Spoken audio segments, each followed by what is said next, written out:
हाँ जी sir, a very good morning everyone. कैसे हैं आप लोग? तैयारी से चल रही है? देखिए सर, ऐसी बात है, जजमेंट राइटिंग तो आता नहीं है गुजरात में, आता है सिर्फ ऑर्डर राइटिंग। और ऑर्डर राइटिंग से आसान कुछ भी नहीं है।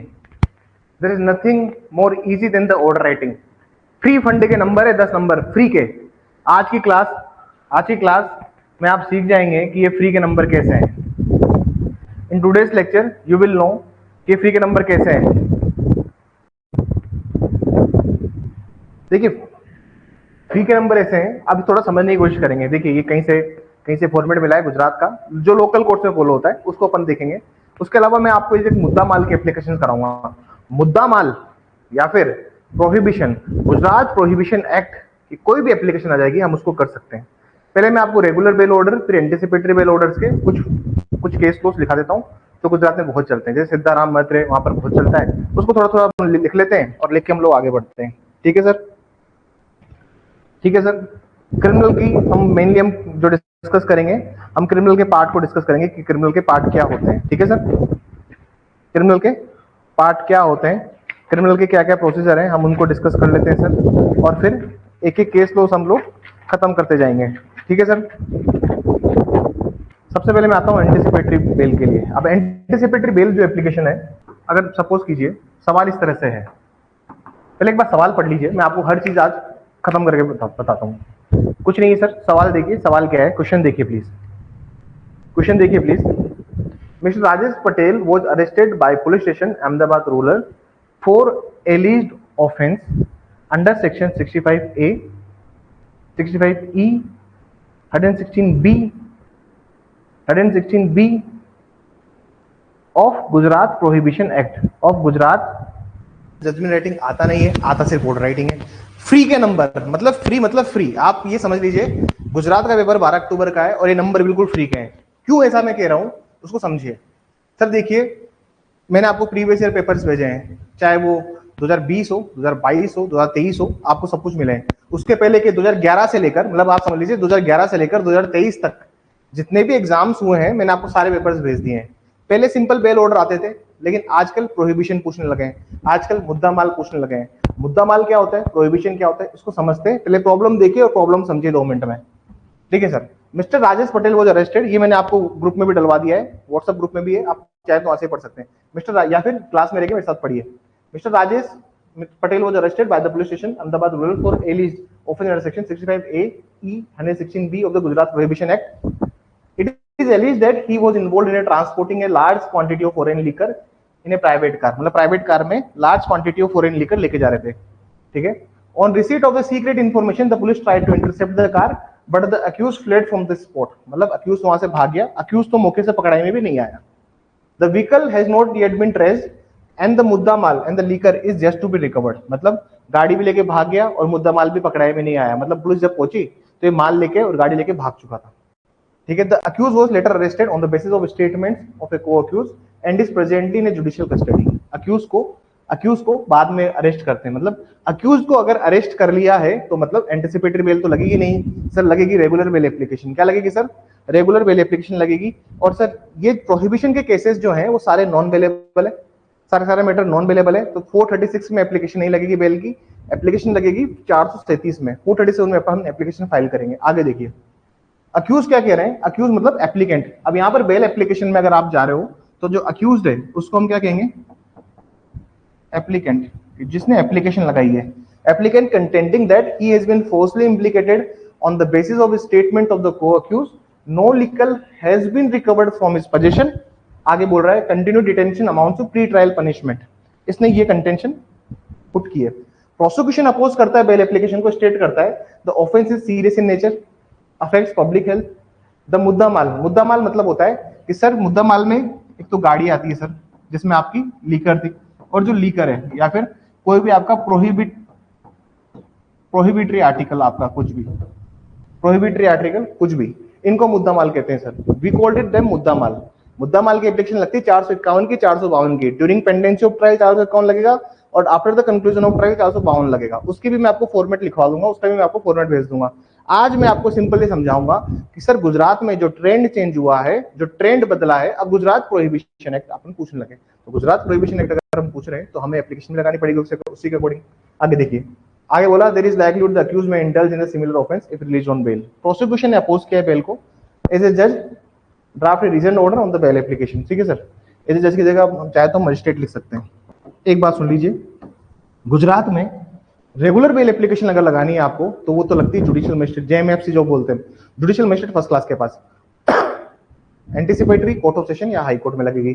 ठीक है सर, अगर सपोज कीजिए यहां पर इन फैक्ट्स में अगर ये अरेस्ट नहीं हुआ होता, the accused was later arrested, अब ये अगर अक्यूज अरेस्टेड नहीं हुआ होता, अगर अक्यूज को गिरफ्तार नहीं किया गया होता तो हम कोर्ट ऑफ सेशन में लगाते, फिर वहां पर एडिशनल सेशन जज हमारी एप्लीकेशन सुनते, लेकिन हम लगा ये अरेस्ट हो चुका है तो हम रेगुलर बेल एप्लीकेशन लगाएंगे अंडर सेक्शन 437 सीआरपीसी। मैं सीआरपीसी के संदर्भ में बताऊंगा, ठीक है ना, बीएनएसएस के चक्कर में सेक्शन ऊपर नीचे मत कर देना, जो याद है परफेक्टली जो लिख सकते हो वो लिखो, ऐसा कोई नहीं है। ठीक है सर, क्योंकि गुजरात के मेंस में दोनों लिखा हुआ है, सीआरपीसी और भारतीय नागरिक संहिता, तो you can right both of the provisions also, जो आपको ठीक लगे, जिसमें आप कंफर्टेबल हो, गलत प्रोविजन मत साइड करना लेकिन।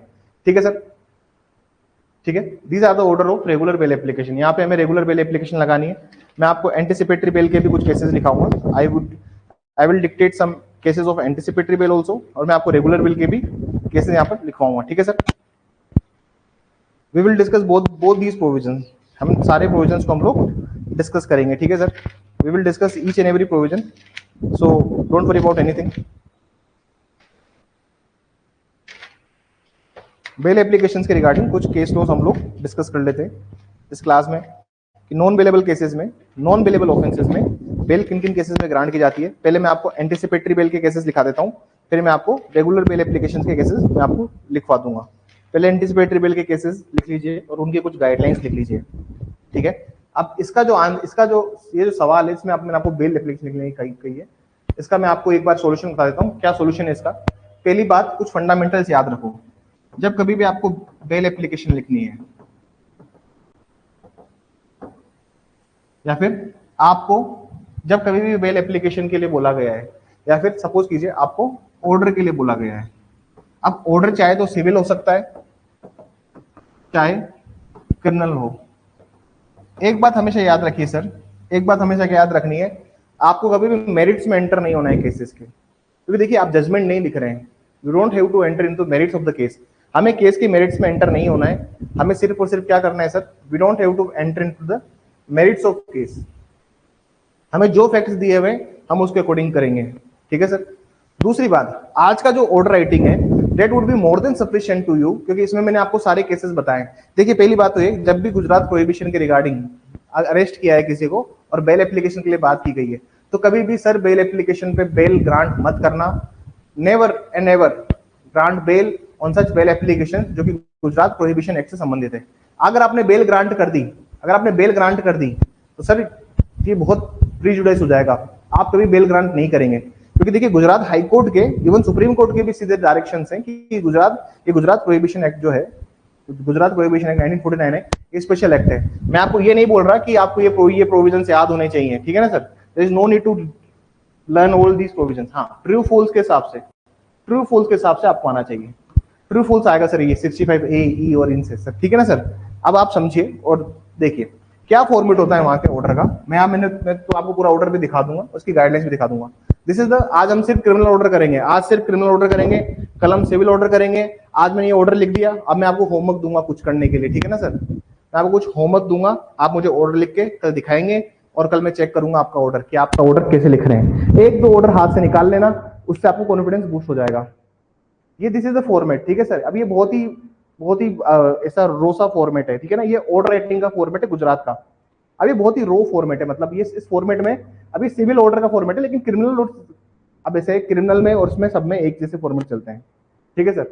This is the format of judgement also, judgement में भी ये they usually follow the same order, ठीक है सर। अब ये जो इन्होंने फॉर्मेट हमें दिया है, ये ई कोर्ट हमने डाउनलोड किया, ठीक है सर। गुजरात के ई कोर्ट पे ये फॉर्मेट इनका मिल जाएगा, लेकिन अब इसको गुजरात के हिसाब से लिखा है अभिसान लॉ अकेडमी की जो टीम है उसने। अब उसको देखते हैं अपन, अब प्लीज देखने की और समझने की कोशिश कीजिएगा, ठीक है सर।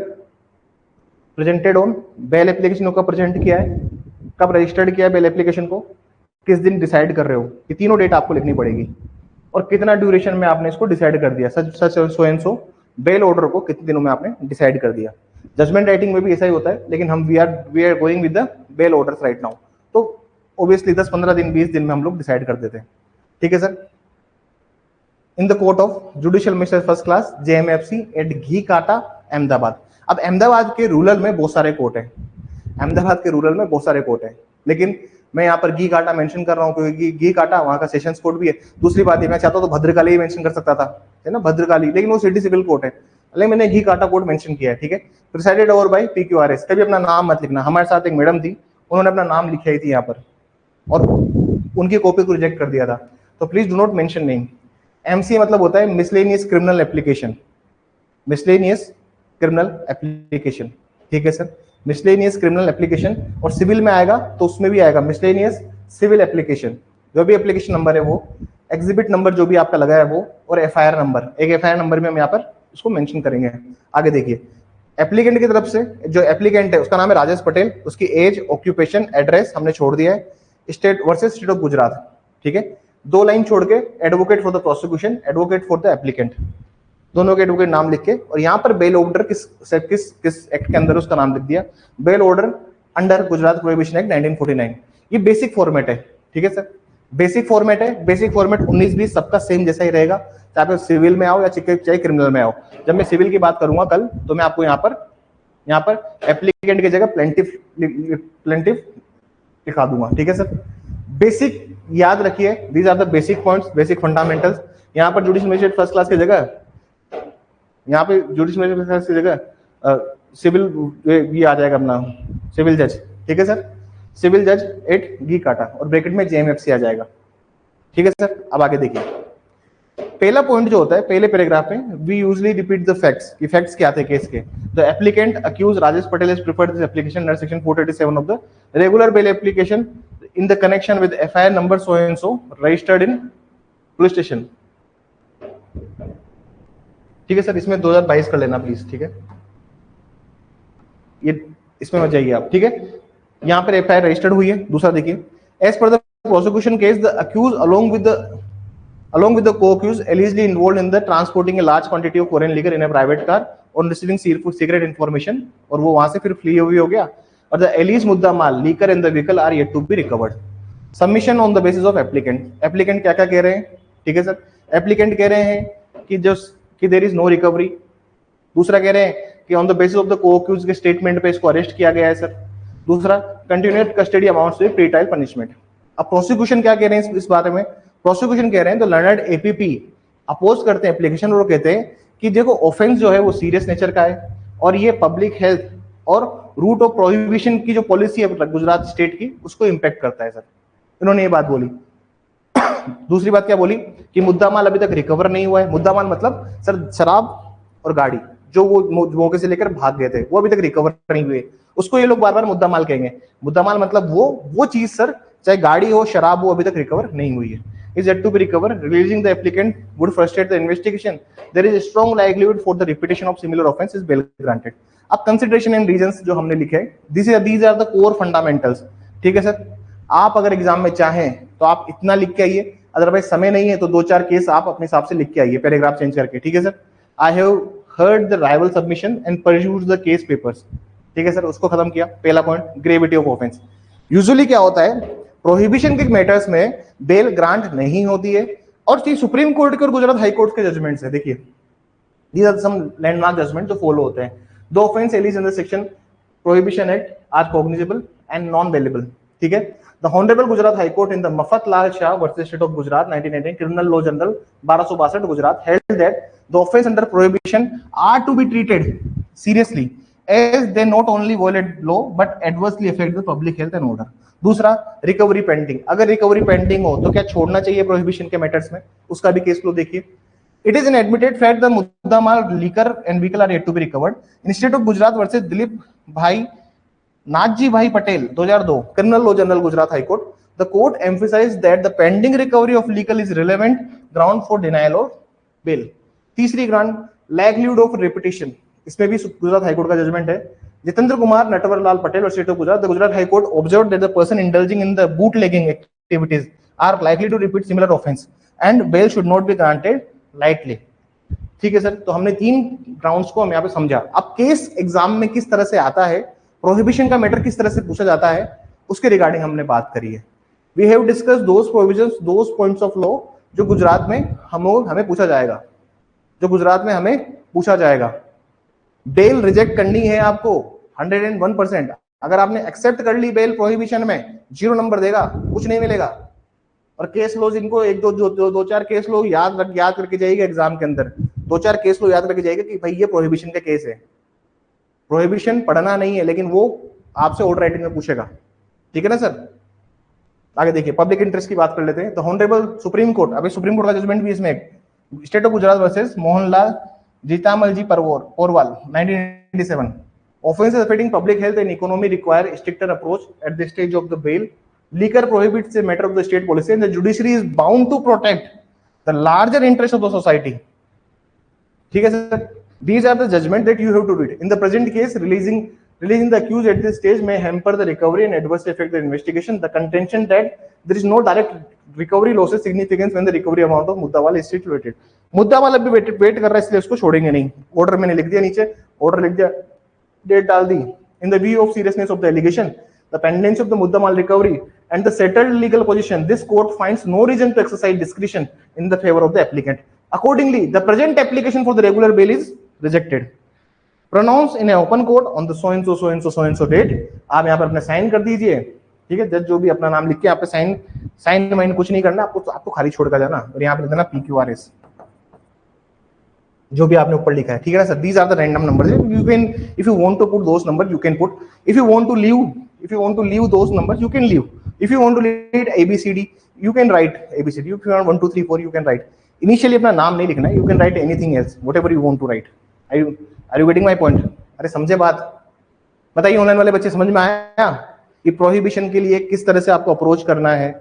ये अभी मैंने आपको भेज दिया है, अब घर जाके इसको लिखिए बैठ के, and you have to write all these points. अरे बताइए मुझे, ऑनलाइन वाले बच्चे जल्दी से रिप्लाई कर दीजिए. कोई डाउट हो मुझे पूछिए. फिर मैं कुछ केस लॉज और गाइडलाइंस लिखाऊंगा, और कल मैं जो बेल ऑर्डर आपको बताऊंगा वो बेल ऑर्डर बताऊंगा मैं आपको मुद्दा माल का.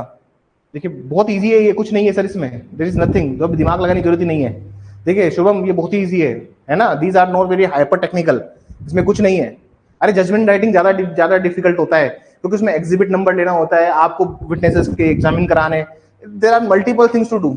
लेकिन यहाँ पर आपको कुछ नहीं कराने का है. यहाँ आप सीधा फॉर्मेट लिखिए और अपने 2-3 केस याद करके जाइएगा इसमें से, और जाके उसकी रीजनिंग को स्ट्रॉन्ग कीजिए. रीजनिंग को स्ट्रॉन्ग करना है, reasoning part must be strengthen, ये होना चाहिए. Reasoning part must be strengthen. अब मैं कुछ आपको एंटिसिपेटरी बेल के गाइडलाइंस लिखा देता हूँ. आई डोंट नो मेरे को कब खांसी क्यों आ गई एकदम से. Please right the guidelines for the anticipatory bail application. देखो मैं I have practice in Gujarat, I have thoroughly practice in Gujarat. देखिए मेरी बहुत अच्छी प्रैक्टिस रही है गुजरात में. अब बहुत कम लोग जानते होंगे. I work before the high court and I practice litigation. मैंने बहुत लोअर कोर्ट में तो मैं इतना भागा हूँ. सुबह 6 बजे की ट्रेन चलती थी फ्रॉम अहमदाबाद, तो मैं उस ट्रेन को पकड़ता था, जाके वडोदरा, सूरत. 9-10 बजे मेरे को, 10-11 बजे मेरे को उस ट्रेन तो मुझे आराम 8:30 पौने 9 बजे छोड़ देती थी, और मेरे को सूरत जाना होता तो मैं 11:30-12 बजे तक सूरत पहुंचता था. उतरा वहां से, फाइलिंग काउंटर पे फाइल करने गया. मेरी लॉ फर्म में ऑल्दो देयर वर सम मुंशीज और हमारे जूनियर्स भी थे लॉ फर्म के, बट मेरे को हमेशा यह था कि मेरे को नीचे लोअर कोर्ट में जाना है और अपीयरेंस देनी है अपनी. I appear in various court, Ghikanta, Bhadrakali, Borsad. I appear in various courts, Anand और खेड़ा, एट नडियाड खेड़ा, यहाँ पे भी मेरे अपीयरेंस है. So I have a wider experience. मैं जो कह रहा हूँ तुम चुपचाप वो लिख के आओ, you will get the marks. That is my guarantee. I appeared and practiced before those courts, so I know what the procedure they are following. Please इसको अच्छे से कीजिए, ठीक है ना.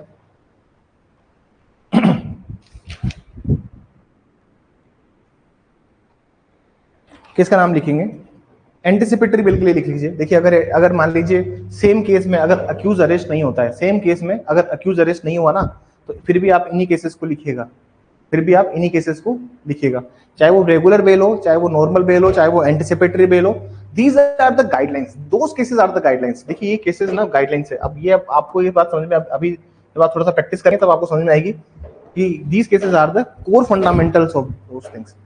बहुत इजी है। क्रिमिनल जजमेंट तो बहुत इजी है, सिविल जजमेंट में तो फिर भी आपको समझना पड़ता है कि किस पे ग्रांट करना है, किस पे ग्रांट नहीं करना है। We would take 4 lectures in that regard. ठीक है सर, हम 4 लेक्चर्स लेंगे, उसमें हमारा पूरा काम हो जाएगा। अब 2 मिनट समझने की कोशिश कीजिएगा। जब मैं बात करता हूँ 439 की, एंटिसिपेटरी बेल की, इसमें केस लिखिए गुरुबख्श सिंह सीबिया।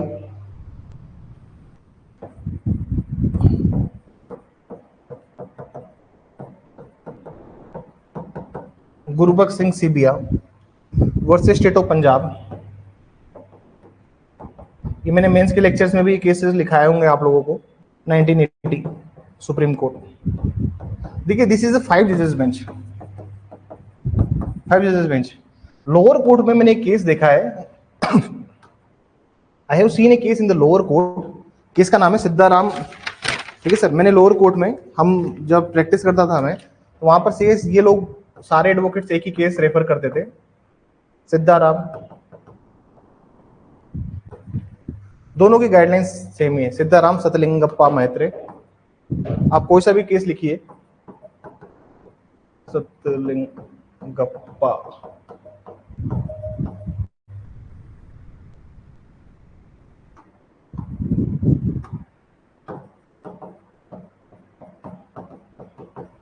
मैत्रे versus state of Maharashtra.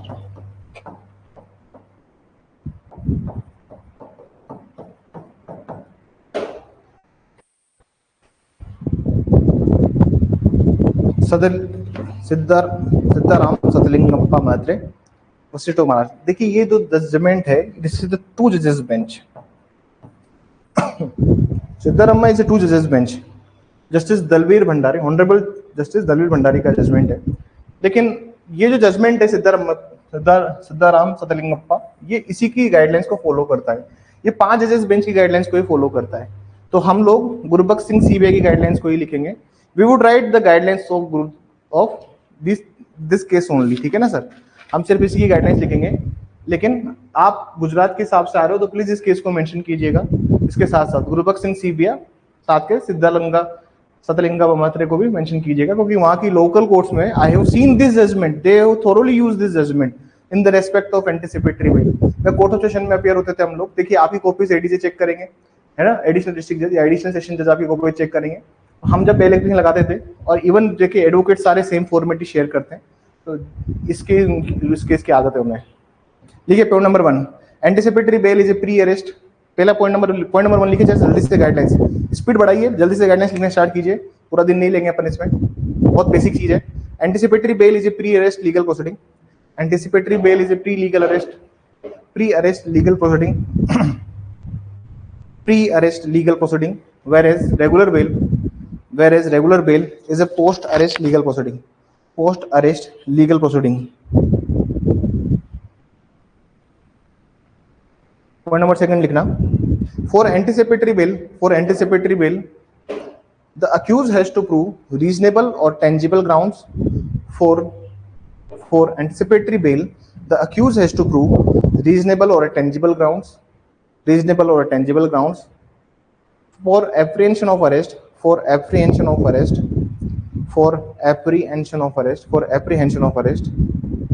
Third point लिखना, for apprehension of arrest. Third point लिखना, there shall not be blanket order with respect to anticipatory bail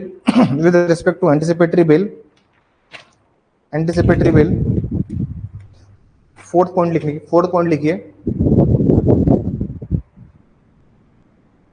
the lodging of FIR is not mandatory for anticipatory bail. The lodging of FIR is not mandatory for anticipatory bail. The lodging of FIR is not mandatory for the anticipatory bail. The accused has to prove that there must be some tangible grounds. The accused has to prove that there must be some tangible ground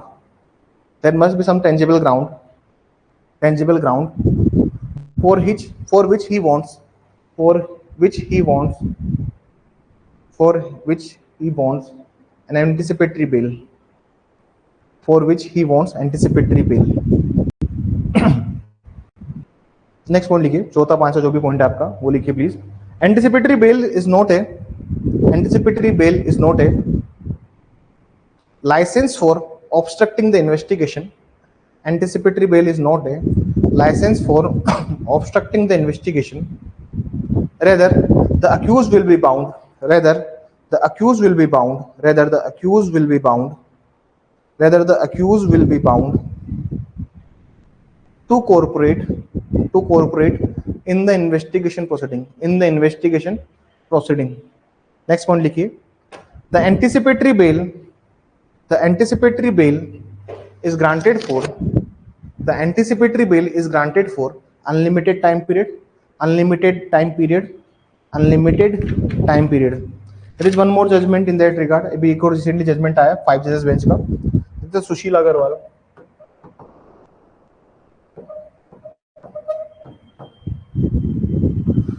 versus state NCT of Delhi. Same guidelines है sir, सारी points same repeat किए हैं. 22. This is also 5 judges bench. Sushil Agarwal versus state NCT of Delhi. This is 5 judges bench.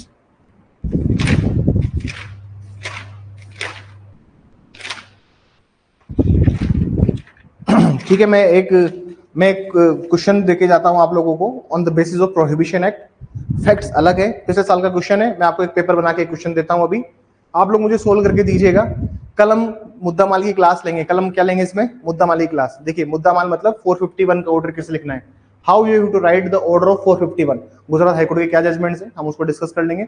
Bail application अगर आएगी, normal bell application आएगी तो you guys are able to solve it. Normal bail applications में वही ground रहेंगे, हमें मेरिट्स में नहीं जाना है, हमें ऊपर से बेल को देखना है. ठीक है सर. ऑफेंस कौन सा है? ऑफेंस अगर स्पेशल लॉ से रिलेटेड है, अगर स्पेशल लॉ मतलब चाहे आप प्रोहिबिशन ले लो, चाहे आप पीसीपी एनडीटी ले लो, इनमें बेल ग्रांट नहीं करनी है. नॉर्मल है, चोरी है, या फिर आप समझ लीजिए, या फिर मान लीजिए थेफ्ट का है, रॉबरी का है, तो आप उसमें बेल ग्रांट भी करोगे तो रीजन दीजिए अपना.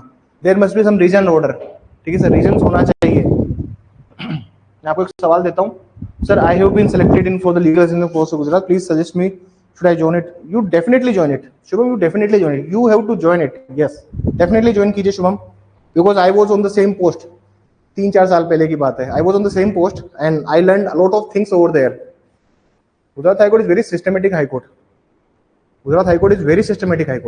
मतलब मैं I worked in Delhi High Court, I worked in Gujarat High Court, so I can definitely say that Gujarat High Court is very systematic High Court. You must join this.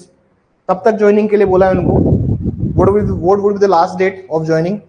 Just tell me what would be the last date of joining? Last date क्या है join करने का, एक बार बता दीजिए मुझे. देखिए, अपोर्ट don't miss any opportunity. ठीक है, अब ये क्या होता है ना कि देखिए अभी 3 साल का प्रैक्टिस और लग गया है, 1-2 साल आप वहां लेंगे तो ठीक रहेगा. सर अभी नहीं आई, अरे तो then why you have to worry about it. बस 10-12 दिन ना आए, बस हमारा एग्जाम निकल जाए. 10-12 दिन नहीं आना चाहिए और फिर एग्जाम निकल जाए, फिर तो तुम ज्वाइन कर लेना. You have to definitely join that organization. ठीक है ना. You will learn a note. ठीक है ना सर, वो चीज सीखेंगे आप वहां पर. किस रैंक पे सिलेक्ट हुए हैं शुभम आप? What is your rank? देखिए, बात ये होती है ना कि when you are trying really hard ना, तो ऊपर वाला देता है आपको. तो लेट्स सी तुम्हारी डेस्टिनी कहां लेके जाती है तुम्हें, बट प्लीज वर्क हार्ड. ठीक है. और अभी मैं एक सवाल देता हूँ, कल मुद्दा माल हम लोग डिस्कस करेंगे. Normal bail application, regular bail application कैसे करनी है, इसको जो मैंने फॉर्मेट भेजा प्लीज इसको कॉपी में नोट कीजिएगा, so that you will get the thoroughly idea. और प्रीवियस ईयर इसको ये सोल्व किया, इसके बाद प्रीवियस ईयर के पेपर्स पढ़िए और थोड़ा सोचने की कोशिश कीजिए कि क्या पूछ रहा है वो. सवाल दिखता बड़ा है लेकिन होता छोटा है. ठीक है ना, दिखता बड़ा है, होता छोटा है. Don't worry about anything, things are very easy. तुम सोचो ऑर्डर राइटिंग आता है तो ऑर्डर राइटिंग से इजी तो कोई चीज ही नहीं है सर, क्योंकि आपको ना तो उनके स्टेटमेंट्स रिकॉर्ड करने प्लेंटिफ्स के, ना प्रोसिक्यूशन के स्टेटमेंट रिकॉर्ड करने, तो फिर बचता क्या है? कुछ नहीं बचता सर. मेरिट्स पे जाना नहीं है, और जो सेटल्ड लॉ होता है उसको लिखिए. ठीक है, that's all for today. Thank you.